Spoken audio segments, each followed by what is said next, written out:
ازيكم عاملين ايه؟ يا رب تكونوا بخير. كل سنه وانتم طيبين بمناسبه السنه الجديده، ويا رب كده دايما تكونوا في احسن حال. النهارده غدا سهل جدا وسريع. يلا بينا نشوف الطريقه. اول حاجه ان انا هجيب الفراخ اغسلها كويس جدا عشان اتخلص من اي ريحه فيها. تمام. هي كانت متفرزه فهغسلها بخل وشير سفندي، بيبقى حلو جدا في ان انا اغسل بيه سمك او بط او فراخ.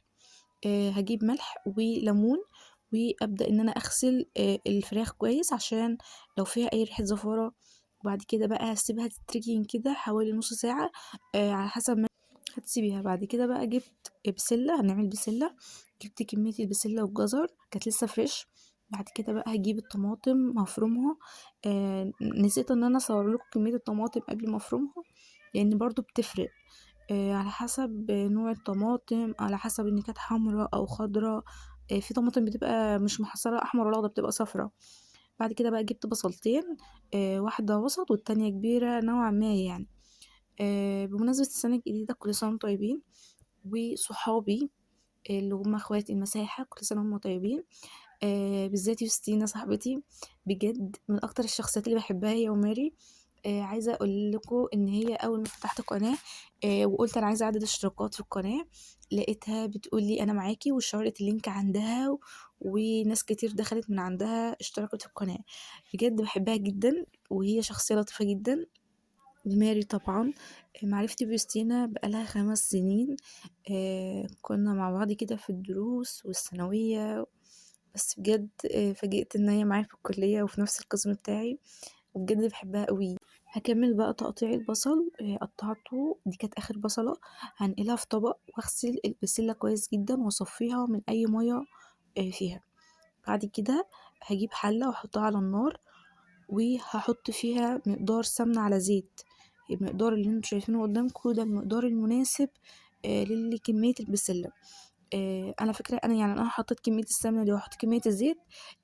في كتلة سمنة انا شلتها، يعني شلت سمنة كمان لقيتها حسيتها كتير قوي فشلتها.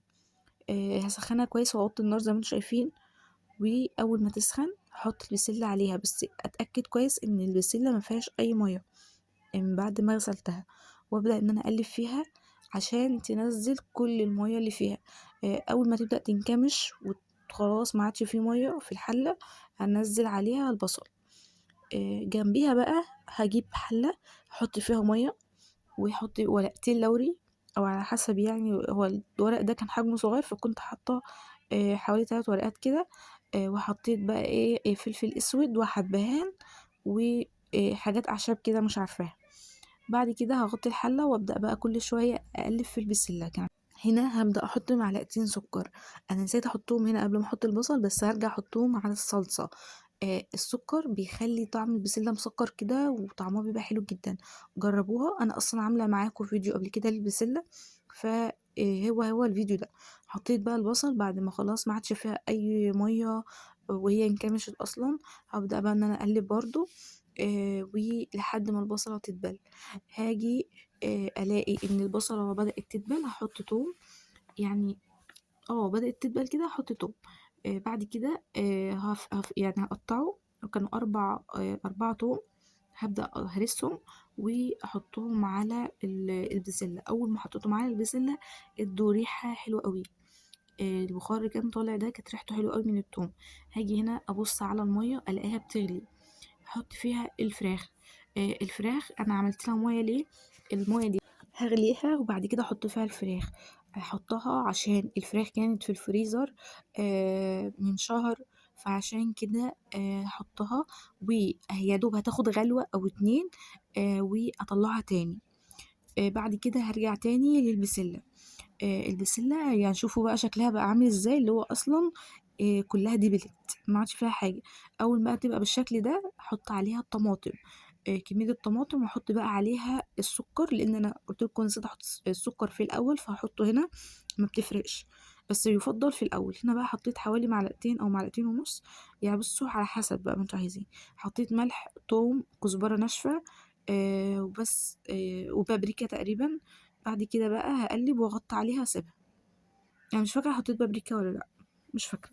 هنا بقى هرجع تاني للفراخ. يعني كده اصلا كانت خدت غلوتين وازيد. بعد كده بقى هشيلها. اديتها تقليبه الاول. وهرجع بقى اشيلها كده بالمصفى. هصفيها كويس، وبعد كده هكب الميه، مش هعمل بيها اي حاجه. هصفيها واغسلها، يعني انا هشيلها بقى واحط عليها ميه ساقعه. يا جماعه هي ما طابتش ولا عملت فيها اي حاجه، بس خدت غلوه كده عشان لو فيها اي ريحه لسه باقيه تنزلها. ما كانش ريحتها سوفندي، عشان الناس اللي بتقول لو حطيتي سوفندي هتاخد من ريحته وبتاع ومش هيبقى طعمها حلو. ما كانش ريحتها اي حاجه، لا زفاره ولا سفندي ولا اي حاجه. هنا البسله بعد ما نشفت من الصلصه حطيت لها ميه بمقدار اللي انا كنت حاطه فيه الصلصه، حطيت بيه ميه. هنا بقى هجيب الحله انشفها كويس، واحط فيها حوالي معلقه سمنه او زبده.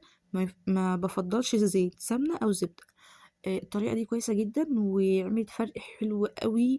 بس اتاكدوا ان طعم الشوربه كويس، مش عدبه ولا حادقه، يعني مظبوطه.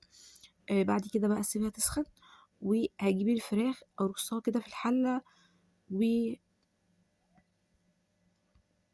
بقى هبدا ارص الفراخ في الحله، ارصها كويس. انا اصلا كنت برصها اي حاجه عشان كنت مستعجله، مش عارفه كنت بعمل ايه. وكان الاكل ده كان يوم الخميس، كان غدا، بس انا على ما بنتج فيديو وانزله بياخد مني وقت، وكمان ان انا بمتحن. على فكره قطعت البصله قطع، وحطيت الطماطم قطع برضو. البصله ما تقطعيها قطع غير ما تقطعيها 4/4. هنا بقى حطيت حوالي 4 بصلات سلام. بعد كده 3 فصوص توم هقطعهم عادي خالص زي البصل، وهحطهم وهسيبها، يعني هحط بقى على التوابل واسيبها.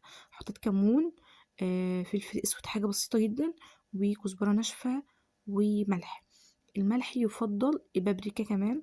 يفضل انك تحطي ملح بزياده، عشان دي كده كده هتزودي ميه. وقبل ما تطفي على الفراخ تأكدي ان حدقها مظبوط. بعد كده بقى اقلب البسلات دي، تقليبه البسلات على فكره انا مش كل شويه بقلب فيها، ولكن انا مقسمه الفيديو وعشان الفيديو كان معايا طويل. هنا هبص على الفراخ الاقيها زي بعد ما نزلت ميه وخلاص الميه دي هتنشف، او مزوده ميه، او مزوده ميه اللي هي الشوربه. احطها بقى حوالي 2 بالمعيار اللي انا كنت عامله بيه الصلصه، وهغطي عليها. هنا بقى بعد ما طابت وخلصتها عملت لها الصلصه بتاعتها، لان أنا مش هحمرها، انا هشويها. بعد ما طابت طياب عادي جدا، حطيت في طبق صلصة كاتشب. لو عندك صلصة تمام، حطيت زيت، فلفل اسود، كزبرة ناشفة، مرقة دجاج، توم بودر، بصل بودر لو متاح عندك. بعد كده بقى تقلبيهم كويس، وزيت طبعا. وتصفي الفراخ كويس جدا من المية، وتجيبي الصينية تحطي فيها زيت حاجة بسيطة عشان ما تلزقش، وترصيها كده. تخلي الصينية بس عشان تعرفي تتحكمي فيها وتقلبيها، وتدهنيها من الوش وتدخليها الفرن. كده كده مستوية، فهتاخد لون بس في الفرن. وهتقسمي الكمية، يعني هتسيبي كمية تاني انت لسه هتقلبيها وتحطي تاني. هنا كانت دي صينية رز معمر، هوريها لكم في اخر الفيديو. ودي كانت الفراخ لما قلبتها حطيتها الوش التاني، وهدخلها تاني الفرن تاخد لون واطلعها. دي كده بعد ما طلعتها الوشين كان شكلها حلو جدا، وكان طعمها احلى بكتير. عايزاكم تجربوها وما تقلوهاش في الزيت، وتعملوها بالطريقة دي. هي مسلوقة وطيبة كل حاجة، بس هتاخد وش مكان التحمير بس. هنا بقى هغلفها بورق فويل لحد ما يجي ميعاد الغدا. هنا ده كان الرز اللي كان في الفرن، انا قلت لكم اوريهولكم، كان طعمه حلو جدا. هنزل لكم الطريقة الفيديو، كمان فيديوهين 3 كده، او على الفيديو الجاي. ده كان الاكل بعد ما طلعت خلاص، كنت بصور براحتي اول مرة. ده الرز والشوربة. الشوربة كان طعمها حلو جدا بالطريقة اللي احنا عملناها، ودي كانت البسلة. وبس ده كان غدا الخميس، ودي كانت السلطة. وبس ده كان غدا الخميس. ما تنسوش تعملوا لايك واشتراك وتشيروا الفيديو في كل مكان، وتعملوا كومنتات كتير، وتفعلوا الجرس وتطلعوا له قرنين عشان يوصلكوا كل الفيديوهات اللي انا بنزلها. كل سنة وانتم طيبين وعام سعيد عليكم ان شاء الله، ومع السلامة.